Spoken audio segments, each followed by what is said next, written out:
The trade unions of Ethiopia have a total membership of approximately 300,000.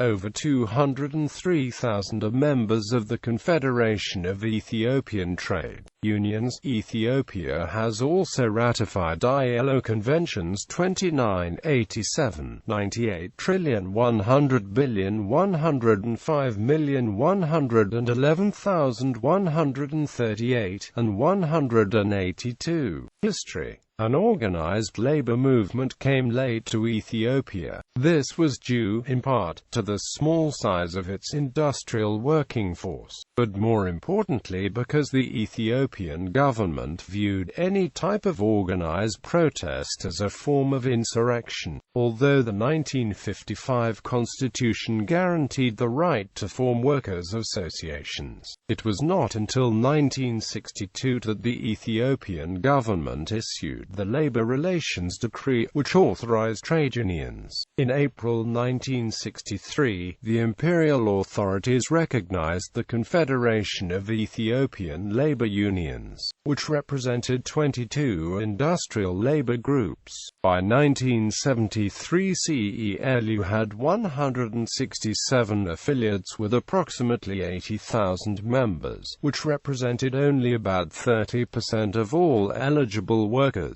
The CELU drew its membership from not only the railway workers, but included workers at the Addis Ababa fiber mills, Indo-Ethiopian textiles, Wanji sugar plantation, Ethiopian Airlines and General Ethiopian Transport.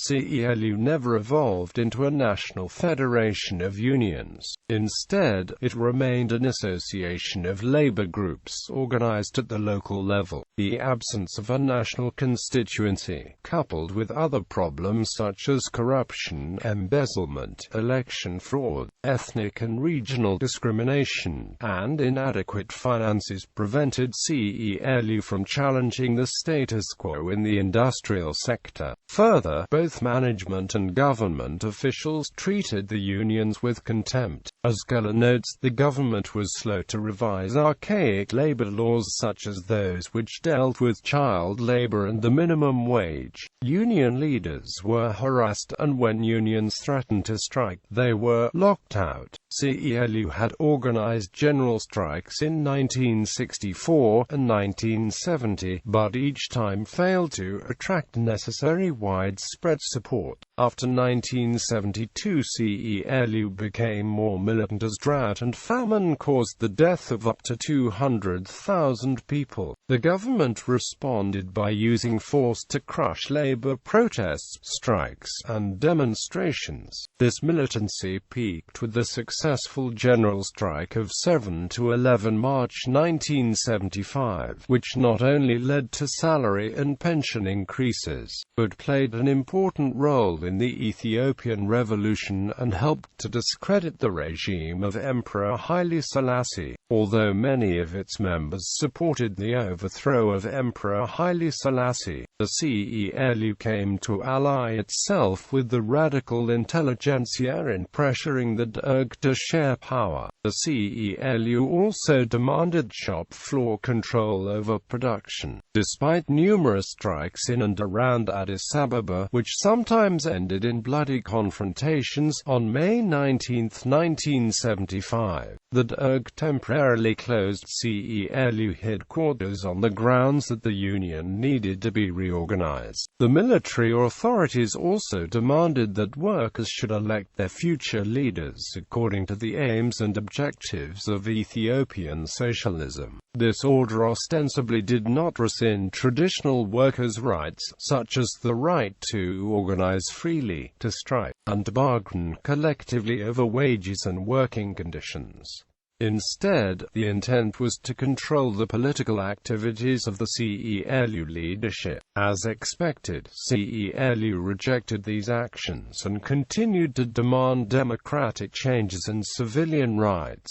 After battling one another for most of the year, the Derg at last decreed a curfew and martial law on the 30th of September, and arrested 1,500 union members. Although the CELU responded responded with a general strike. It failed to gather support in the main industrial sectors. As René Laffitte concludes, the CELU was dead.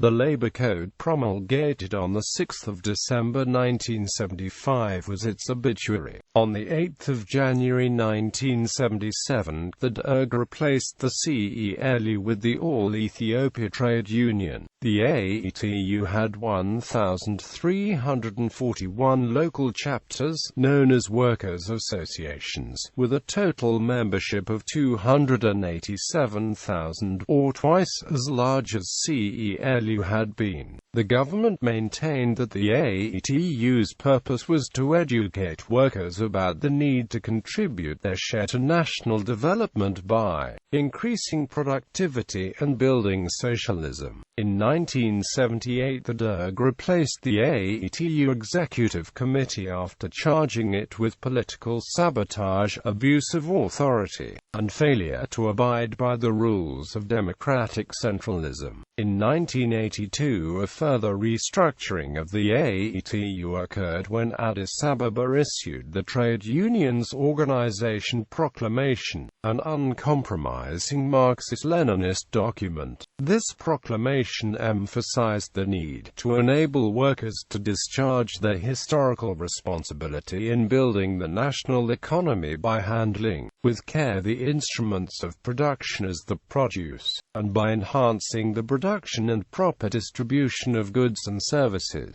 A series of meetings and elections culminated in a national congress in June 1982, at which the government replaced the leadership of the AETU. In 1986, the government renamed the AETU the Ethiopia Trade Union. In 1983-84, the AETU claimed a membership of 313,434.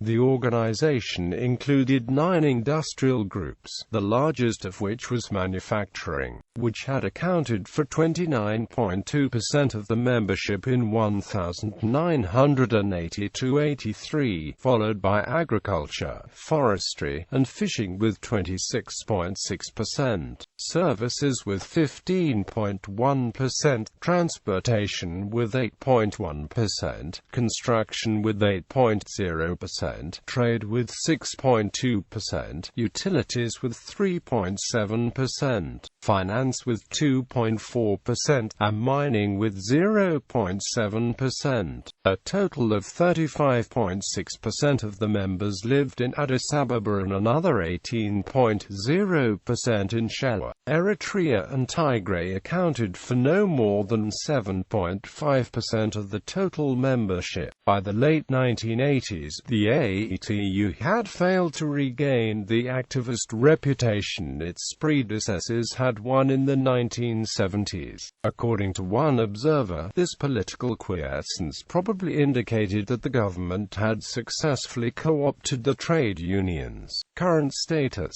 In 2000, a private company dissolved its labor union after a disagreement between management and the workers. A total of 586 workers were expelled from the company, including union leaders. The Ethiopian government attempted to mediate the dispute, but the employer refused to cooperate. The case was expected to be referred to the Ministry of Labor and Social Affairs later that year. During 2008, the top management of the state-owned Bowl printing enterprise disagreed with its union over issues of worker compensation and unlawful termination. In late December, a labor advisory board, composed of state ministers, representatives of the employees, the CETU, and Bowl printing enterprise management, found that both sides were at fault and decided to reinstate the unlawful terminations of employees. The employees were expected to resume their duties.